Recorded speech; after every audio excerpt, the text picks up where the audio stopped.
Hi, good morning, Saints. I wanted to do a quick book review on this amazing book, New Evangelicalism, the New World Order, and it's by Paul Smith, who is the brother of Chuck Smith, Chuck Smith went to be with the Lord and back in 2013. But this is a very, very good book. I highly recommend every believer. If you're a Calvary Chapel person seeing this, I highly recommend you to get it. But in general, I just recommend all believers to get it. Very, very good book.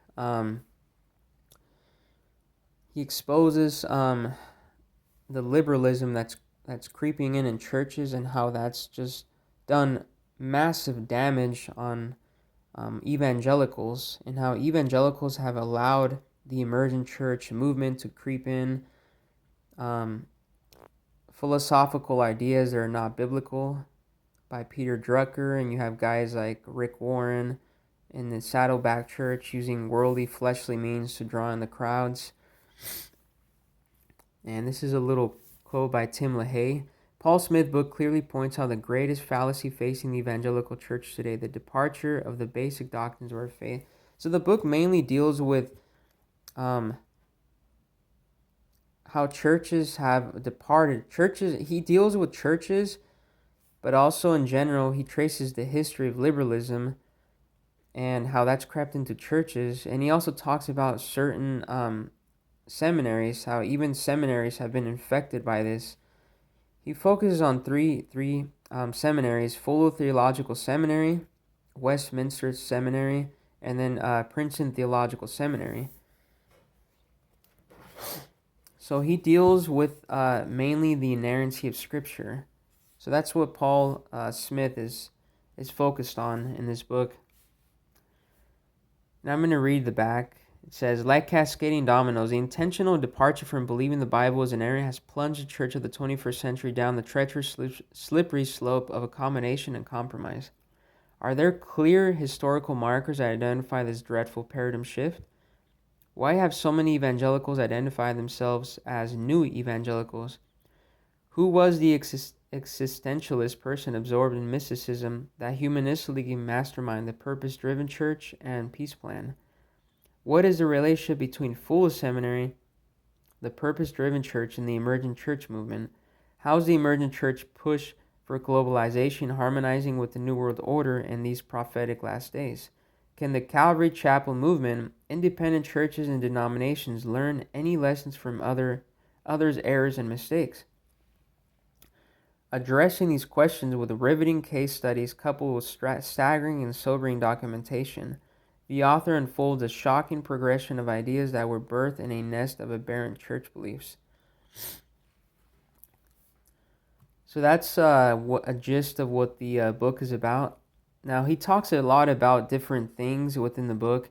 He talks about historically how liberalism crept into the churches in the early 20th century, and now how fundamentalists at the time defended the scriptures. Now, at the time, there was a good book that was published called The Fundamentals, and it was believers of various denominations and independent churches that got together and defended the fundamentals of the faith against liberals who were attacking the inerrancy of Scripture. They were attacking the divinity of Christ. They were attacking salvation by faith alone. They were attacking the birth of Jesus Christ, his virgin birth, his miracles. This was all something that was done by Satan to try to cripple the church.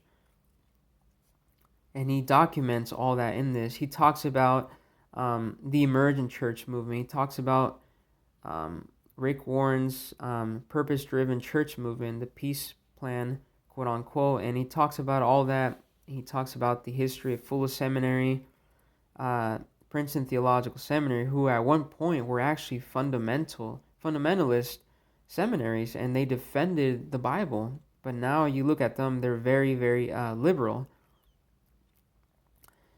So Paul Smith was, or I don't know if he's still alive, but this book, he published it back in 2011. So it is an old book, and it's put out by Calvary Chapel Publishing. Unfortunately, this book is out of print.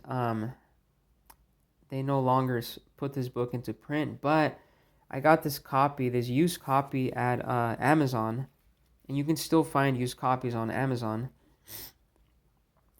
So Paul Smith is the brother of Chuck Smith, who was a founder of the Calvary Chapel movement, and he did pastor and was a founder of a Calvary Chapel in Victorville for 23 years, it says. And so he worked alongside his brother when his brother was alive,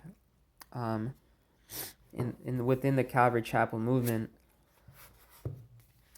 But this is a much needed book. It's a very good resource to have in your library. Many churches are falling for the snare of Satan. It's very sad how a lot of churches are falling for this, and it's very satanic. And he talks about the New World Order, how they want to establish a one world government, one world religious system, one world monetary system that's clearly predicted and seen in Scripture. And it's all coming from Satan. And we have some well-known Bible teachers, some people I've never even heard of.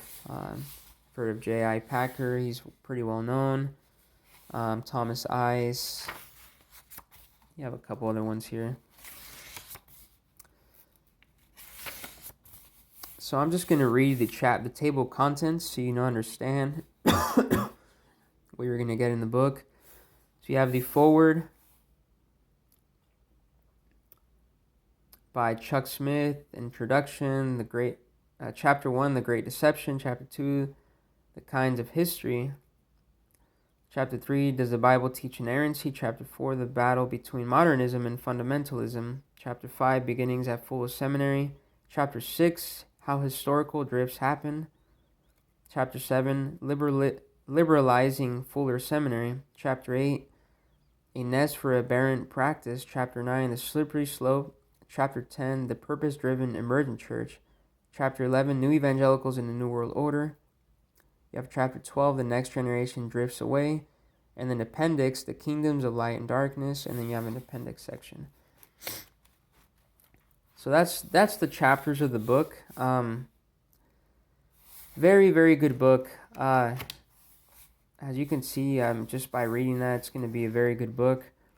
But if you haven't gotten a copy of this, please get yourself a copy. Inform yourself. Have this book as a resource to inform yourself on the liberalism that's creeping in churches with the whole New World, the emergent church movement, crippling churches.